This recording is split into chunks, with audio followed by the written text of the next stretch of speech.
Bonjour, aujourd'hui nous allons étudier l'un des concepts les plus fascinants de l'histoire de la philosophie, l'éternel retour.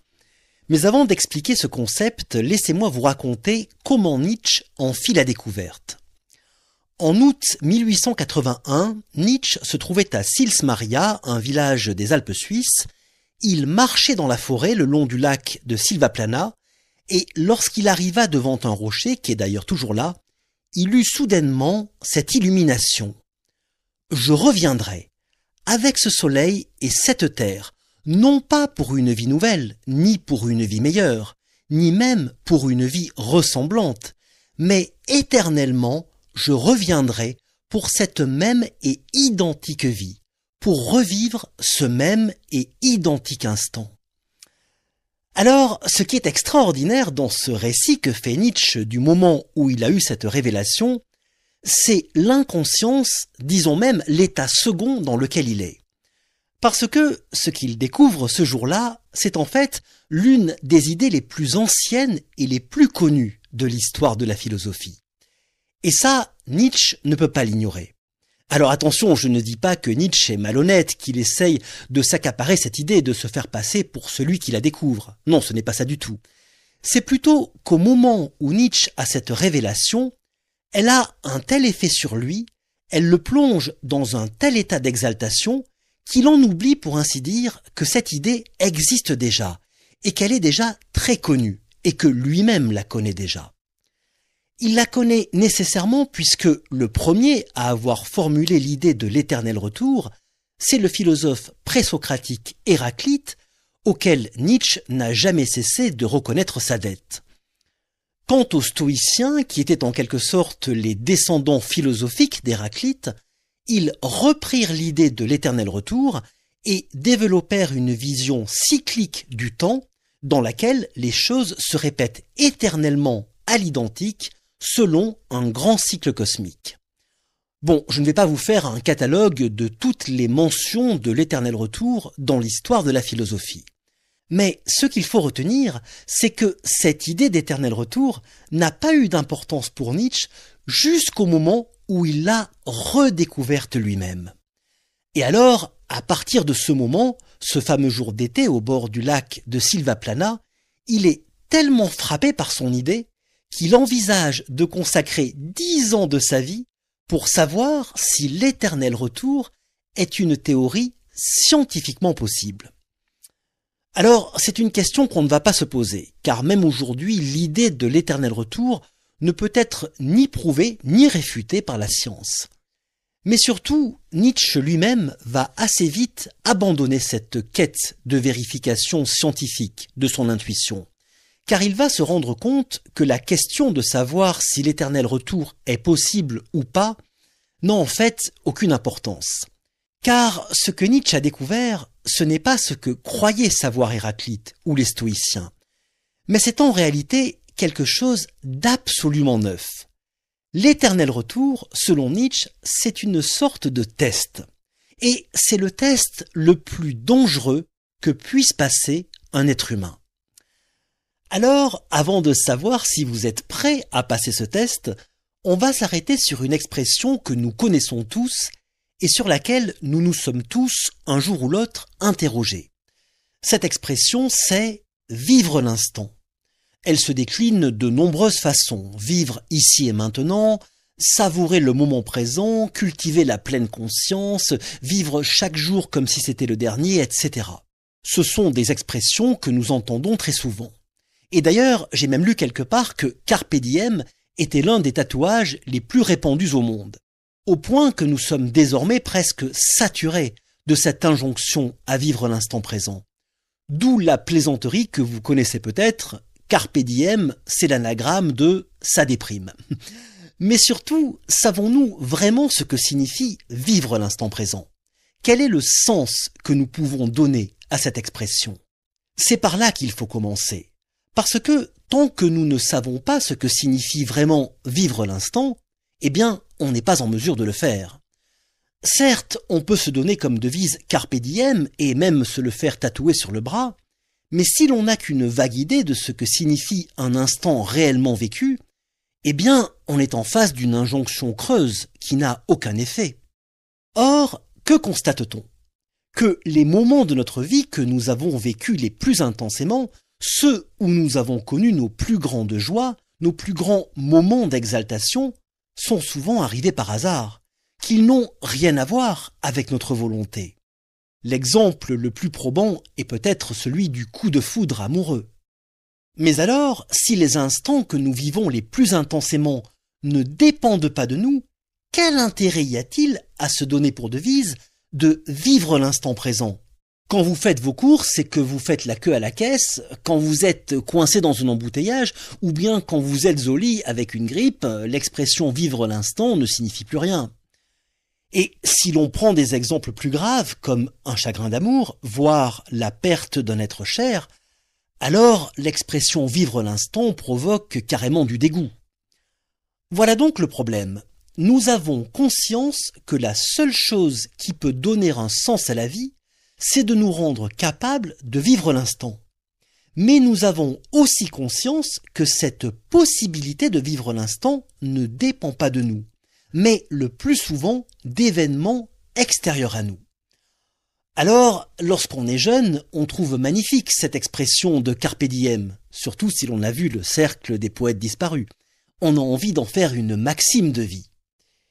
Et puis, la vie passe et on voit clairement le nœud du problème.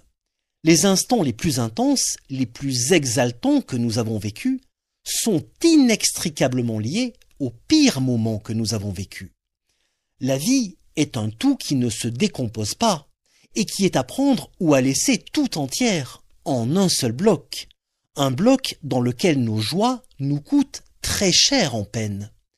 Si bien que l'on peut se demander si nos joies valent vraiment la peine d'être vécues.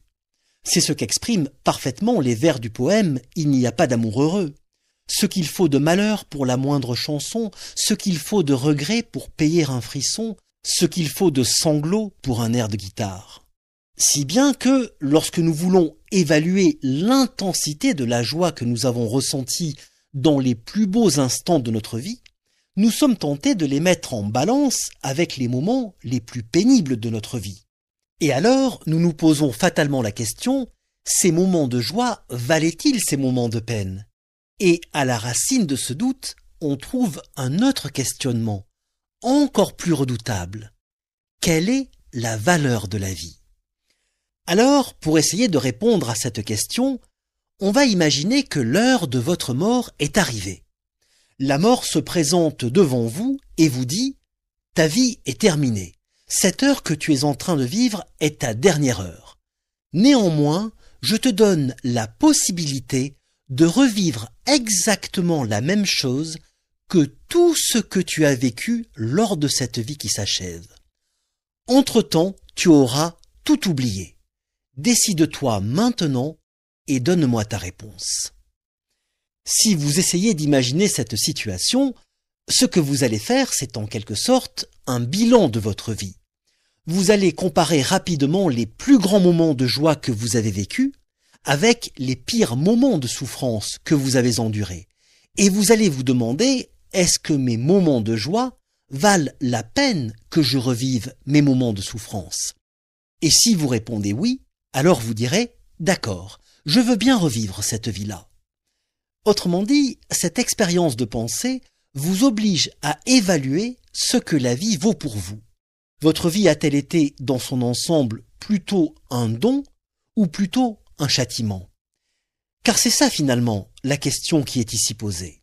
Sachant qu'aucune de nos joies n'est possible sans être payée du prix de nos souffrances, aime-t-on suffisamment la vie pour être prêt à payer un tel prix?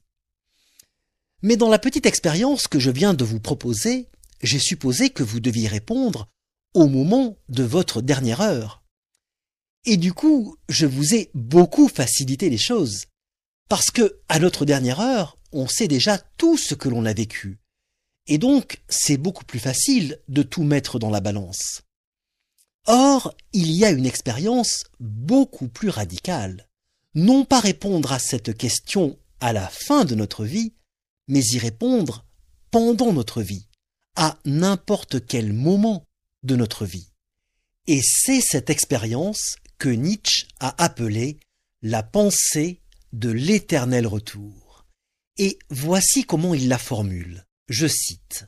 « Que dirais-tu si, un jour ou une nuit, un démon se glissait furtivement dans ta solitude et te disait « Cette vie, telle que tu la vis et telle que tu l'as vécue, il te faudra la vivre encore une fois, et encore d'innombrables fois.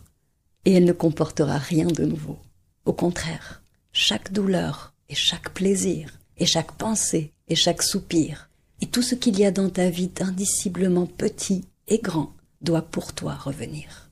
Et tout suivant la même succession et le même enchaînement.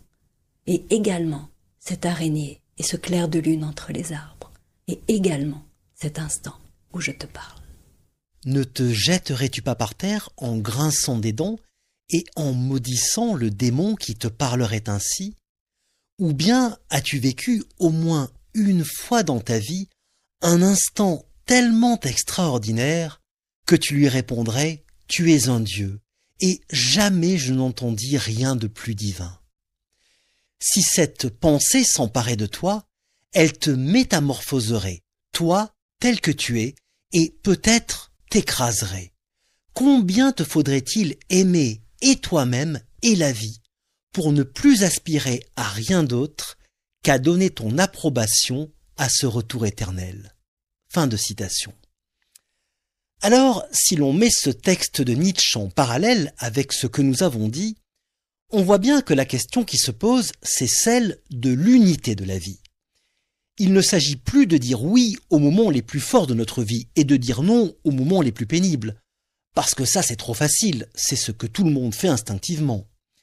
Il s'agit de savoir si l'on décide de dire oui ou non à la vie tout entière, autrement dit d'interroger la valeur que la vie a pour nous. Et c'est pourquoi, selon Nietzsche, la pensée de l'éternel retour est une expérience qui a d'abord un rôle de révélateur, qui a le pouvoir de nous révéler qui nous sommes. Et non seulement qui nous sommes, mais surtout à quel camp nous appartenons dans la guerre de l'existence. Parce que, pour Nietzsche, toute l'histoire humaine est fondamentalement l'histoire d'un conflit entre les forces actives, c'est-à-dire les forces qui disent oui à la vie, et les forces réactives, c'est-à-dire les forces qui cherchent à juger la vie. Un conflit qui se déroule donc entre deux types d'êtres humains. Et ces deux types d'êtres humains, ce sont ceux qui, d'un côté, pourraient répondre « Oui, je veux revivre cette vie telle qu'elle, éternellement », et ceux qui en face répondraient « Non, je ne veux pas revivre cette vie telle qu'elle, éternellement ». Alors ici, il faut s'arrêter sur quelque chose d'étonnant. Vous remarquez que dans le premier cas, ceux qui répondent « oui » se soucient assez peu du libre arbitre. Le libre arbitre, rappelons-le, c'est la faculté qu'aurait l'être humain de se déterminer librement, donc de décider par lui-même de ses actes. Mais si vous pensez que votre vie, exactement telle qu'elle est, a déjà eu lieu dans le passé et qu'elle doit se répéter infiniment dans l'avenir à l'identique, alors cela implique qu'elle est déjà totalement écrite dans ses moindres détails. Et donc que vous n'avez aucune liberté de changer quoi que ce soit à votre destin. Et par conséquent que vous n'avez aucun libre arbitre, on est bien d'accord. Donc, si vous répondez « oui, je veux revivre cette vie telle qu'elle, éternellement », cela montre bien que vous ne vous souciez pas du libre arbitre. Tandis que les autres en face pourraient très bien répondre « non, je ne veux pas revivre cette vie, sauf peut-être si l'on me donnait la possibilité de changer quelque chose à cette vie, de refaire certains choix par exemple. Et donc, si l'on me donnait le libre arbitre. » Et là, nous voyons quelque chose de remarquable dans la pensée de Nietzsche. Tout se passe comme si la quête du libre arbitre était plutôt réservée à ceux qui jugent la vie, et qu'elle trahissait en quelque sorte un manque d'amour de la vie. Et ça, c'est une idée très originale, très paradoxale, mais en même temps très logique. Parce que si Nietzsche, à travers l'éternel retour, fait le procès du libre arbitre, c'est d'abord parce que toute sa pensée est fondamentalement orientée contre les valeurs du christianisme. Or, le libre arbitre, c'est d'abord une invention chrétienne. C'est un concept développé par saint Augustin dans un but précis, montrer que Dieu n'est pas responsable du mal, qu'il n'est pas l'auteur du mal. En disant que Dieu a donné à l'homme le libre arbitre, saint Augustin fait de l'homme le seul responsable du mal. Et grâce à ce tour de passe-passe, Dieu est totalement innocenté. Si le mal existe, c'est parce que l'homme agit librement. Et si l'homme commet le mal, c'est parce qu'il est corrompu par le péché originel. Toute la morale chrétienne repose sur cette logique. Comme l'écrit saint Augustin, je cite, « Dieu a conféré à sa créature, avec le libre arbitre, la capacité de mal agir, et par là même, la responsabilité du péché. » Fin de citation. Eh bien, ce raisonnement, pour Nietzsche, c'est l'imposture chrétienne par excellence. Parce que, admettons que l'on croit au libre arbitre. Que se passe-t-il si l'on en vient ensuite à constater que notre libre arbitre ne nous permet pas de modifier notre destin?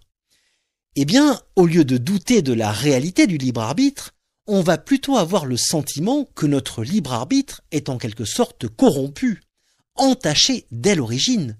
Et par quoi est-il corrompu? Eh bien, évidemment par le péché originel, et donc par l'idée que nous sommes en quelque sorte coupables d'exister. Et c'est ainsi que l'on fait le procès de l'existence. Procès qui donne naissance à l'idée qu'il existe une meilleure existence que celle que nous connaissons. Une vie meilleure qui n'est rien d'autre que l'existence dans un autre monde. Mais que nous promettent ceux qui nous parlent d'une vie meilleure dans un autre monde? Ils nous promettent tout simplement la vie éternelle. Et le coup de génie de Nietzsche avec l'éternel retour, c'est de nous promettre exactement la même chose. La vie éternelle, mais non pas plus tard dans un monde meilleur, mais au contraire la vie éternelle ici et maintenant, dans le monde tel qu'il est, et dans notre vie telle qu'elle est. Et ça, de la part de Nietzsche, c'est une attaque formidable contre le christianisme. La philosophie de l'éternel retour, c'est une manière d'en finir définitivement avec l'idée du péché originel et avec la culpabilité d'exister.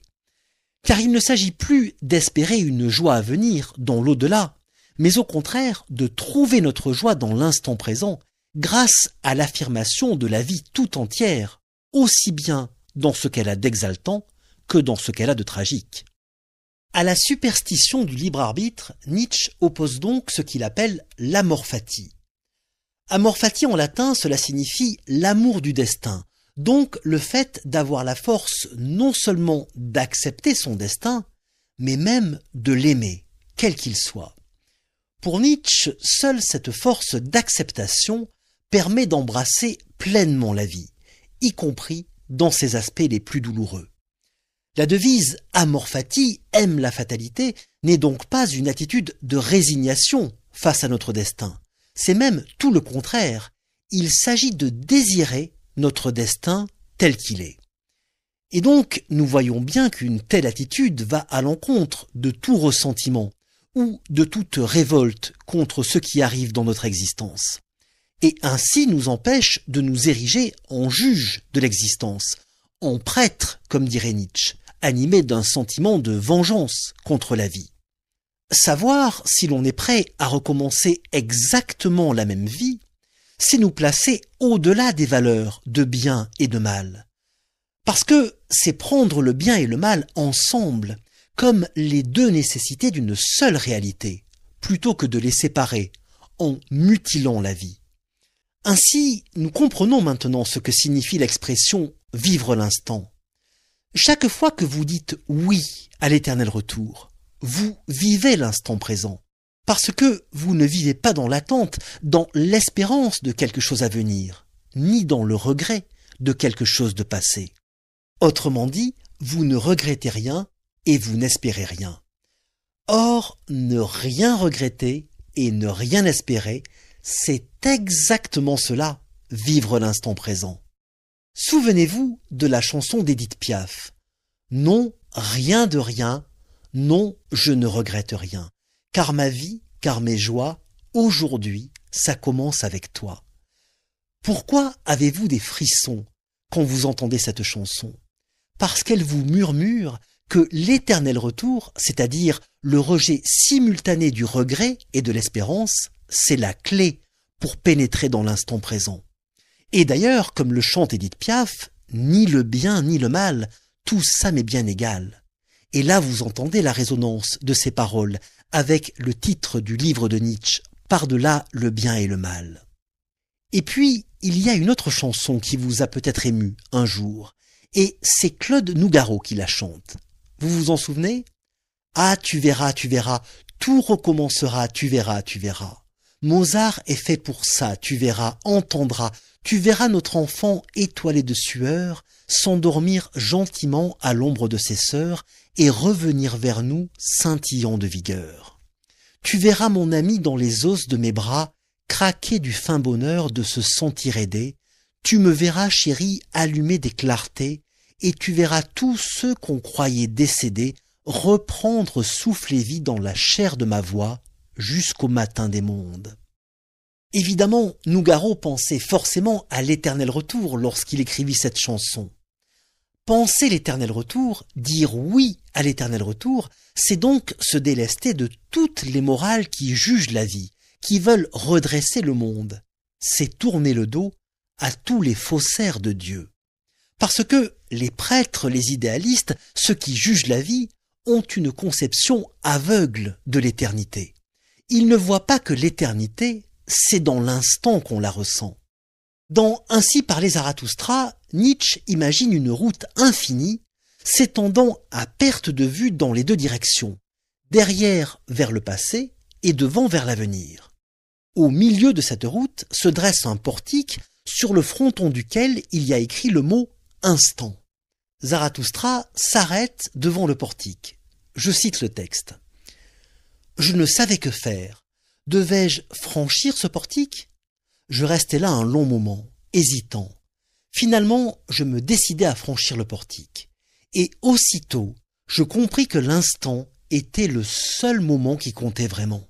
C'était le moment où je pouvais vivre pleinement, sans regret ni remords. C'était le moment où je pouvais saisir l'éternité. » Fin de citation. Et oui, quand vous pensez qu'il y a un autre monde, un monde meilleur, un au-delà, vous ne faites jamais l'expérience de l'éternité, parce que l'éternité n'est pas ici-bas.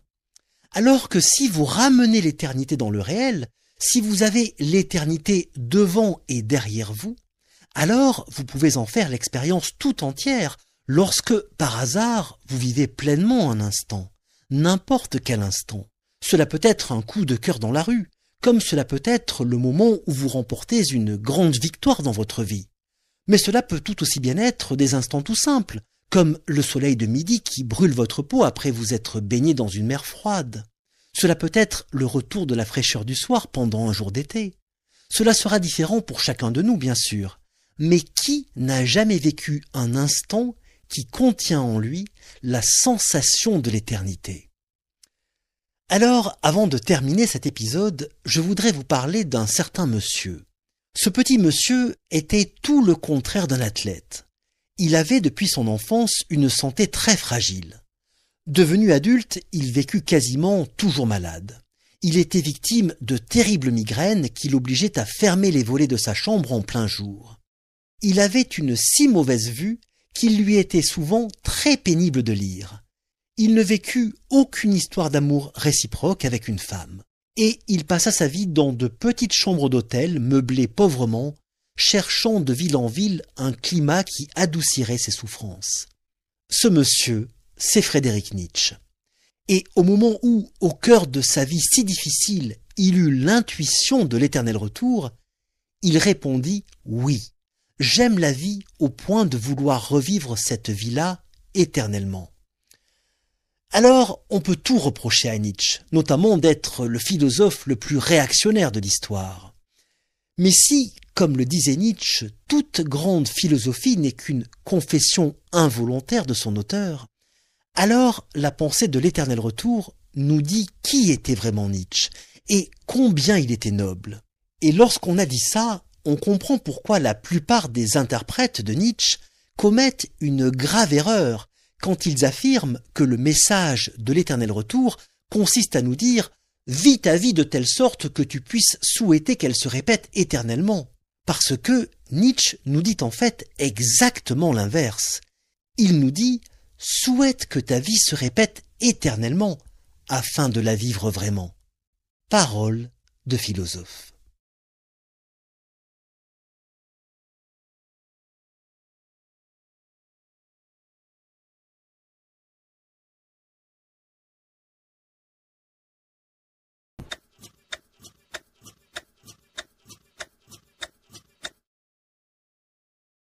Bonjour à toutes et à tous. Aujourd'hui, nous allons étudier le concept de surhomme tel qu'il fut élaboré par Nietzsche dans son livre « Ainsi parlait Zarathustra ». Alors, il y a quelque chose que les professeurs de philo savent bien, c'est que dès que l'on prononce le mot « surhomme », toute la classe se réveille. Ça marche à tous les coups. Parce que le concept de surhomme touche une corde sensible. Et cette corde sensible, c'est « puis-je devenir meilleur que ce que je suis ? Puis-je être plus sûr de moi, plus fort, plus libre bien sûr, mais surtout, puis-je dépasser les limites de ma condition humaine ? Parce que ce qu'attendent souvent les élèves, c'est que la philosophie leur fasse découvrir un degré de l'existence plus élevé, plus puissant. Et lorsque vous parlez de philosophie à des adolescents, la plupart du temps, ça ne les intéresse pas d'entendre parler de la morale, du bien et du mal, ou bien de ce qui va faire d'eux des bons citoyens.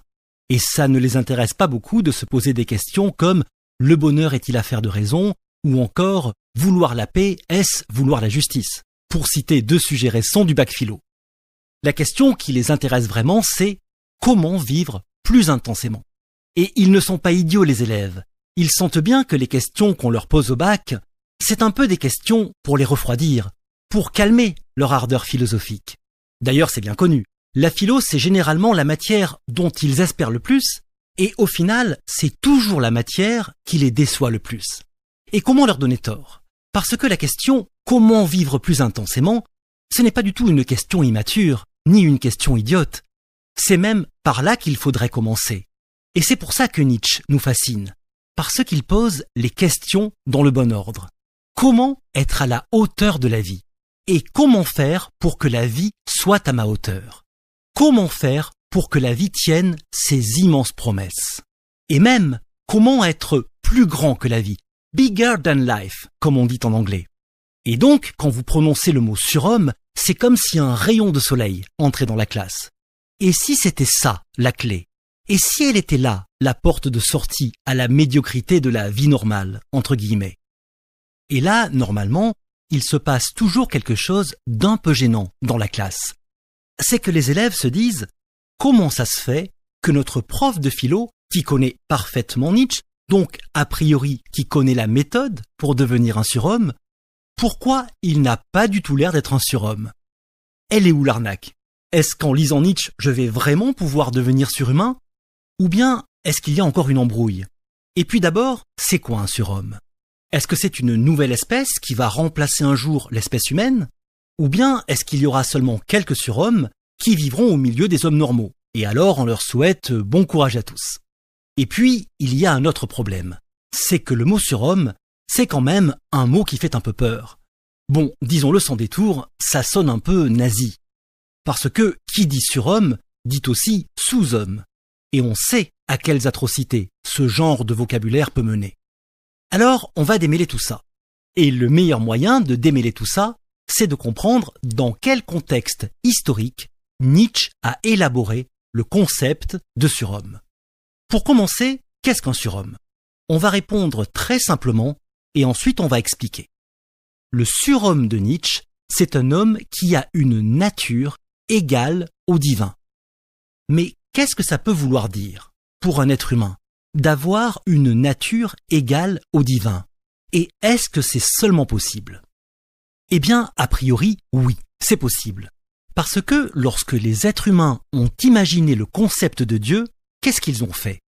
Ils ont tout simplement projeté hors d'eux-mêmes l'image d'une perfection idéale. Nietzsche écrit, je cite, « Dans la mesure où tout ce qui est grand et fort a été conçu par l'homme comme surhumain, comme étranger, l'homme s'est rapetissé. Il a dissocié 2 faces de lui-même l'une très pitoyable et faible, l'autre très forte et étonnante, en deux sphères distinctes. Il a appelé la première homme et la seconde Dieu. Fin de citation. Autrement dit, tout ce qu'il y avait de beau dans la nature humaine, nous l'avons transporté hors de nous, dans un individu étranger, Dieu. Eh bien, le surhomme de Nietzsche, ce n'est ni plus ni moins que l'homme qui cesse de transférer son idéal divin sur un être au-dessus de lui, mais qui se réapproprie cet idéal pour en devenir lui-même l'incarnation. On connaît tous la fameuse déclaration de Nietzsche « Dieu est mort ». Dieu est mort, cela ne veut pas dire que Dieu a existé jusqu'à présent, et puis qu'un jour il est mort, comme cela finit par arriver à tout le monde. Dieu est mort, cela signifie que la croyance en Dieu s'effondre progressivement, un peu partout. Elle s'effondre sous le coup, entre autres, des avancées scientifiques. Or, à partir du moment où il n'y a plus de Dieu, eh bien, il n'y a plus personne pour nous garantir qu'un jour ça ira mieux, que nos souffrances terrestres, que les injustices que nous avons subies ici-bas seront réparées, voire récompensées dans l'au-delà. Et dès lors, si le peuple n'a plus l'opium de la religion pour supporter sa condition, eh bien, il n'a plus aucune raison de se tenir tranquille.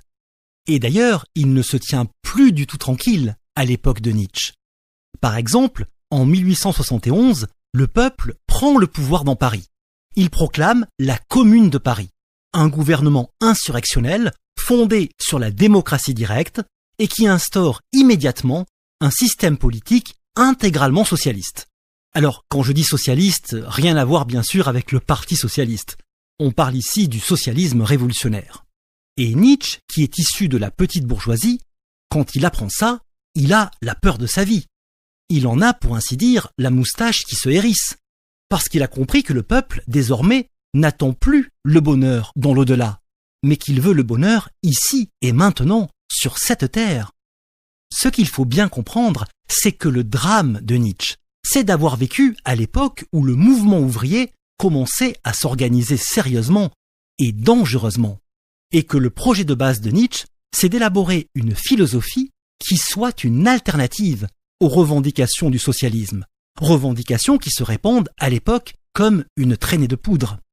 Si Nietzsche a une telle haine envers le socialisme, c'est parce qu'il y voit une continuation des valeurs chrétiennes, mais sous une forme laïque. Autrement dit, pour Nietzsche, le socialisme, c'est un christianisme sans Dieu. Et on ne peut pas lui donner totalement tort. Quel est le but du socialisme? C'est de bâtir un monde dans lequel aucun être humain n'exploite son semblable. Le socialisme, si on devait le résumer en un mot, c'est un système politique moral. Et pas seulement moral, c'est aussi un système politique juste. A priori, on est tous d'accord pour dire qu'un monde dans lequel aucun être humain n'est exploité par un autre être humain, c'est ça la justice. Eh bien Nietzsche, lui, n'est pas du tout d'accord. Pour lui, la justice, ça ne peut pas être ça. Parce qu'avant de penser en termes de droit, Nietzsche pense en termes de puissance. Et il nous dit, il n'y a aucune raison que nous ayons tous les mêmes droits, puisque nous n'avons pas tous en nous la même puissance. Alors, que faut-il entendre ici par puissance? La force physique? Les capacités intellectuelles? Le génie créatif? Une volonté inflexible? Ou bien un peu de tout cela à la fois? Eh bien, pas vraiment. En fait, pour Nietzsche, la puissance, c'est quelque chose de plus subtil. Notre puissance, c'est ce qui fait de nous quelqu'un de différent des autres. 2 personnes, 10 personnes ou 1000 personnes qui se ressemblent ne peuvent pas être puissantes au sens où l'entend Nietzsche. Alors que quelqu'un d'unique, qui ne ressemble à personne d'autre, est quelqu'un de puissant. Notre puissance, c'est donc notre niveau de différence. Plus nous travaillons à être nous-mêmes, et donc à nous émanciper des normes collectives, plus notre puissance individuelle se développe et s'épanouit. Et c'est là qu'intervient le concept de surhomme. Le surhomme, c'est celui qui a laissé s'exprimer sa propre puissance avec une telle intensité qu'il est devenu quelqu'un d'absolument unique. Et donc, le premier point qu'il faut retenir, c'est que lorsqu'on dit le surhomme au singulier, on formule mal les choses. Parce que justement, il n'y a pas un surhomme, mais il ne peut y avoir que des surhommes, tous radicalement différents les uns des autres. Et là déjà, on voit bien que les idéologies totalitaires, comme le nazisme, qui se sont réclamées de Nietzsche pour prétendre créer une race de surhommes, n'ont en fait absolument rien compris à Nietzsche. Le surhomme, s'il y en a un, c'est le contraire de quelqu'un qui se tient au garde à vous, qui obéit sans réfléchir, qui perd son individualité dans la masse et qui marche au pas. En fait, ces marcheurs au pas de loi auraient mieux fait de lire les livres plutôt que de les brûler. Donc, il n'y a pas un modèle du surhomme. Chaque surhomme est lui-même le créateur du modèle unique qu'il choisit d'être. Et maintenant qu'on a dit ça, on comprend bien que le surhomme n'est pas une nouvelle espèce biologique. Ce n'est pas l'homme du futur. Pour le dire très simplement, le surhomme ne descend pas de l'homme comme l'homme descend du singe. Donc, on oublie l'idée que le surhomme, ça serait la créature qui remplacerait l'homme dans l'évolution des espèces. Il ne faut surtout pas avoir une vision darwiniste du surhomme. Vous savez que Darwin a théorisé l'idée selon laquelle ce sont les individus les mieux adaptés qui ont le plus de chances de survivre.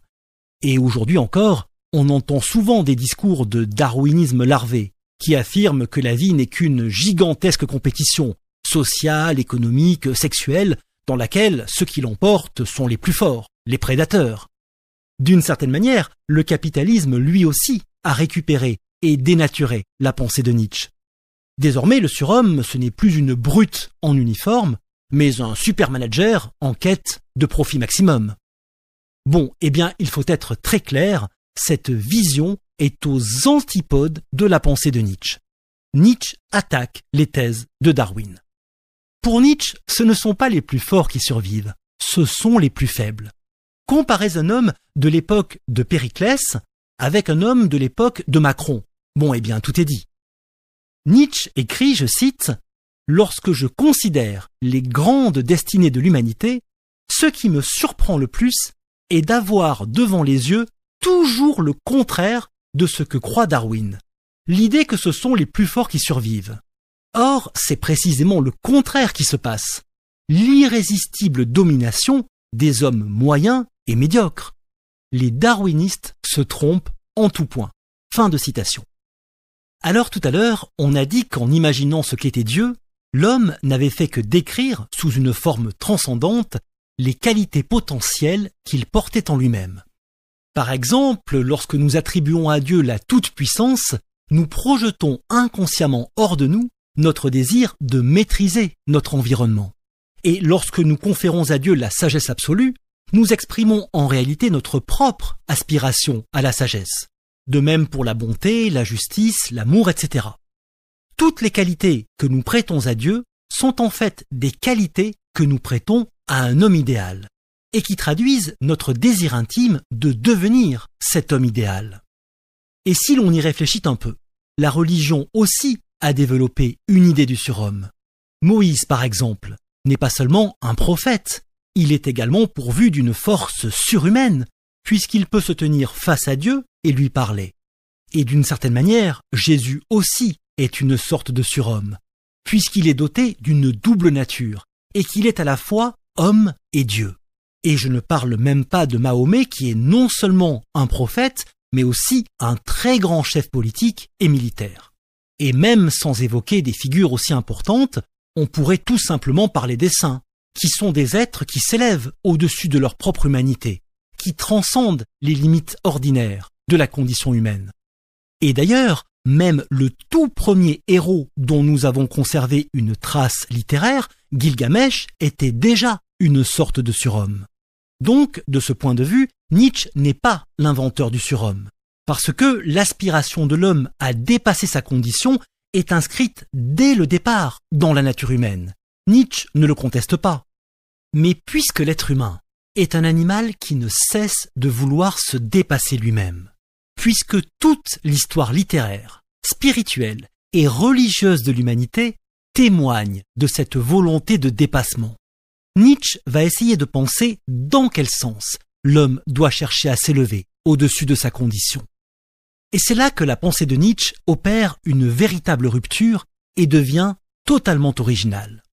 Parce que Nietzsche nous dit que ce n'est pas notre volonté de devenir surhumain qui pose un problème.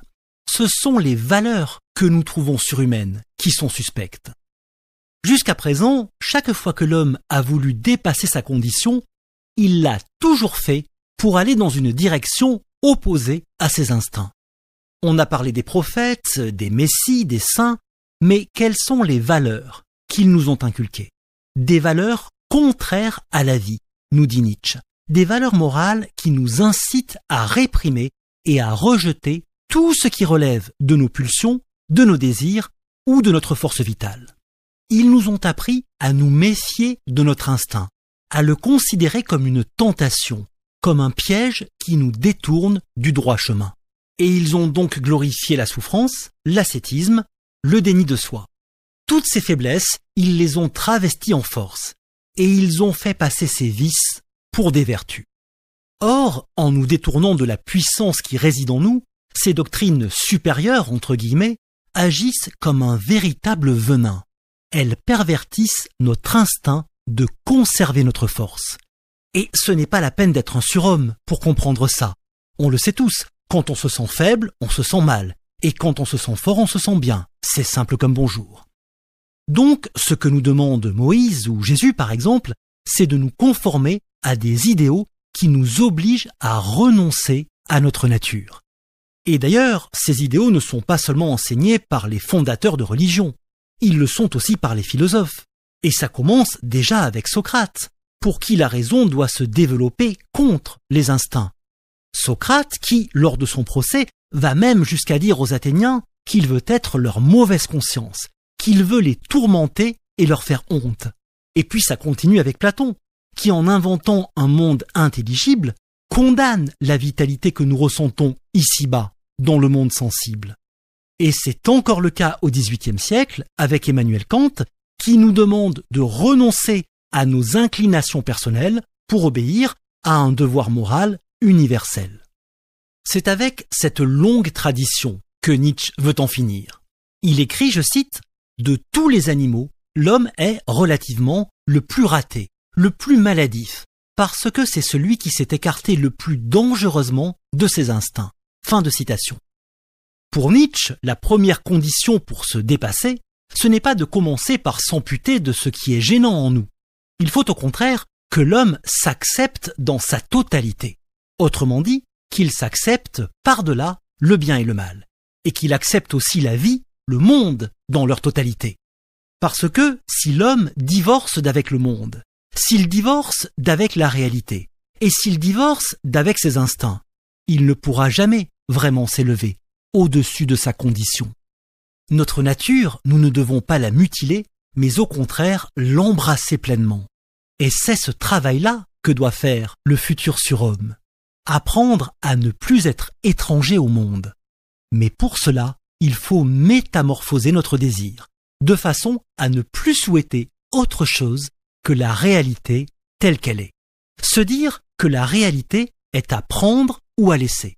On peut la laisser, d'accord, mais si on la prend, ce n'est pas pour en garder que ce qui nous convient. On doit la prendre en entier, y compris dans ce que la vie a de cruel et de tragique. Donc, il faut bien comprendre que pour Nietzsche, le surhomme n'est pas un héros. Car rien n'empêche un héros de n'accepter qu'une seule partie de la réalité. Je vais prendre comme exemple quelqu'un que je considère comme l'un des plus grands héros de notre époque, Edward Snowden. En dévoilant, documents secrets à l'appui, que les États-Unis espionnaient les utilisateurs d'Internet dans le monde entier, Edward Snowden a eu le courage de se dresser seul contre les services secrets de la première puissance mondiale. Et dans son exil, il en paye encore le prix. C'est l'incarnation même d'un véritable héros, car en agissant ainsi pour le bien de l'humanité, il avait tout à perdre et rien à gagner. Mais quelle que soit l'admiration que l'on peut avoir pour Edward Snowden, cela ne nous dit rien de son rapport à l'existence, à la réalité, à ses propres instincts. Il est un héros à mes yeux, et il est peut-être un héros pour vous aussi. Mais ni vous ni moi, nous ne savons s'il est un héros à ses propres yeux. Et c'est là qu'est toute la nuance. Et j'aurais pu citer aussi Nelson Mandela, ou Martin Luther King, ou encore Angela Davis, parce que ce sont des gens qu'à titre personnel, j'admire plus que Nietzsche. Mais ces gens-là, nous ne les connaissons qu'à travers le courage avec lequel ils ont dédié leur vie à une cause, et nous ignorons tout de leur relation profonde, intime à la vie. Nietzsche nous dit que le surhomme, c'est celui qui acceptera enfin d'assumer et d'aimer sans la moindre réserve la volonté de puissance qu'il porte en lui. Alors commençons par expliquer ce que signifie ce concept de volonté de puissance. La volonté de puissance, selon Nietzsche, c'est l'élan fondamental qui est à la source de toute forme de vie. Aussi bien la vie végétale, animale qu'humaine. Et même d'un point de vue cosmique, la volonté de puissance s'exprime dans les forces qui animent l'univers tout entier. Il ne s'agit donc pas simplement d'une pulsion propre à l'être humain, mais d'une force qui traverse tout ce qui existe. Mais surtout, ce qui caractérise cette force, c'est qu'elle ne cherche jamais à atteindre un état d'équilibre. Au contraire, la volonté de puissance cherche par tous les moyens à s'accroître. Donc, lorsque Nietzsche présente le surhomme comme celui qui assumera sa volonté de puissance, il veut dire que le surhomme, plutôt que d'essayer de refouler ou de contrarier sa force la plus profonde, cherchera au contraire à ce qu'elle puisse se développer et s'épanouir librement. Le but du surhomme, c'est donc que l'humain se mette au service de la volonté de puissance, que l'humain soit un vecteur qui permette à la volonté de puissance de s'exprimer au maximum. L'éthique qui guide le surhomme est donc une éthique non humaine, parce qu'elle se donne un but qui n'est pas humain, mais qui est supérieur à l'humain, et donc surhumain. Autrement dit, le but du surhomme, ça ne sera pas de réaliser seulement les potentialités de l'homme, mais de réaliser surtout les potentialités de la vie. Et c'est la libération de ce potentiel de vie qui peut enfin donner un sens à l'histoire de l'humanité. L'humanité doit faire elle-même ce qu'aucun Dieu n'a jamais réussi à faire, c'est-à-dire lui donner un but à atteindre. Car si l'être humain se donne un tel but, alors, d'une certaine façon, il dépasse les dieux, puisqu'il donne lui-même un sens à la création, un sens à son existence. Et c'est pourquoi Nietzsche écrit que le surhomme est le sens de la terre. Alors, on a presque tout dit sur le surhomme, sauf le plus important. Le plus important, c'est la question que tous les élèves rêvent en secret de poser à leur professeur de philosophie. Comment fait-on pour devenir surhumain ? Est-ce que Nietzsche nous donne une méthode pour y arriver ? Et est-ce que cette méthode ne se trouverait pas justement dans son livre « Ainsi parlait Zarathustra » ? Et je crois qu'un prof de philo n'est pas censé prendre cette question à la légère et la balayer en souriant, parce que c'est une vraie question. Je vais donc essayer d'y répondre sans détour. Oui, à mon avis, Nietzsche nous enseigne une méthode pour devenir surhumain. Est-ce que ça veut dire que Nietzsche, puisqu'il connaissait cette méthode, était lui-même déjà une sorte de surhomme ? Et cette fois, la réponse est non. Nietzsche est très précis sur ce point, puisqu'il écrit, je cite, « Jamais encore il n'y a eu de surhomme. J'ai vu l'homme le plus grand et j'ai vu l'homme le plus petit tels qu'ils étaient, et je les ai trouvés encore trop semblables l'un à l'autre. Même le plus grand homme qui soit, je l'ai trouvé encore trop humain. » Fin de citation. Donc, a priori, on est en face d'une contradiction. Pourquoi quelqu'un comme Nietzsche, qui a enseigné ce que devait être le surhomme, avoue lui-même qu'il reste encore un homme ? Eh bien, la réponse est toute simple. Ce n'est pas vraiment Nietzsche qui a enseigné à l'humanité comment elle devait se diriger vers le surhumain. C'est Zarathustra. Ainsi parlait Zarathustra, c'est le seul livre de Nietzsche dans lequel il ne parle pas en son propre nom. Nietzsche s'efface derrière la figure mythique de Zarathustra. Ou plutôt, il s'efface et il se dédouble. Il devient un autre Nietzsche. Et c'est là que se trouve la clé de l'énigme. La première chose que doit apprendre à faire celui qui vise à devenir surhumain, au sens où Nietzsche l'entend, c'est d'abord de ne plus redouter la multiplicité qu'il porte en lui-même. Le premier pas vers la surhumanité, c'est d'abord d'assumer son chaos intérieur. Parce que notre chaos intérieur, c'est l'expression la plus pure de la volonté de puissance qui nous anime. Et ce que nous appelons notre personnalité, notre moi, bref, notre ego, n'est en fait, selon Nietzsche, qu'une synthèse superficielle pour laquelle nous avons sacrifié 90% de ce que nous sommes vraiment. Notre personnalité n'est donc qu'un pâle reflet de nous-mêmes. Voilà pourquoi Nietzsche écrit, je cite, « Seul l'homme qui a encore du chaos en lui peut devenir une étoile qui danse. » Et il ajoute, « Le surhomme, c'est celui qui est capable de conjuguer la plus grande variété de pulsions. Celui dans lequel on trouve des instincts qui s'opposent puissamment tout en étant maîtrisés. » Fin de citation. Ce que Nietzsche veut dire, c'est que le chaos doit précéder l'ordre, qu'il faut d'abord être quelqu'un d'abondant en forces intérieures, donc en instincts contradictoires, pour être capable de conquérir la véritable sagesse.